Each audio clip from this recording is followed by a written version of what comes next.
Well, the cheers of Wall Street fade outside the cities. Business is usually tough for the American farmer, but David Begnaud has found that right now it's an even harder row to hoe. In America's heartland, the American dream is in crisis. Just ask Don Tesk. And people are going broke right and left. Tesk is a fifth-generation farmer in Wheaton, Kansas, who at 62 years old says he's barely breaking even. The corn was sold for $8 a few years ago. I sold my corn this year for $2.87, and that don't pay the bills.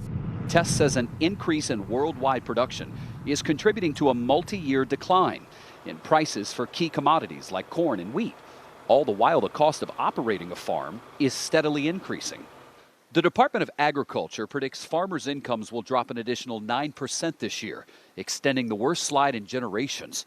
As a result, more farm operations are expected to close, on top of the almost 140,000 that have closed or consolidated in the last 9 years. Is one of our hay meadows that's owned by my grandma. In Pottawatomie County, Kansas, 34-year-old Matt Ubel and his younger brother Tim are also fifth-generation farmers. When you got guys my age that are trying to raise a family, trying to farm, and having to work in town just to produce cheap food for the country, it's a crisis. The Ubels say they spent $34,000 last year farming wheat and other crops, but they only brought in $35,000. Though they may have found a solution. They now sell cattle and cut out the middleman. If these cattle go to slaughter, the Ubels might make $1,000 a head. But if they slaughter, process, and sell directly to the consumer themselves, each head could be worth $2,800.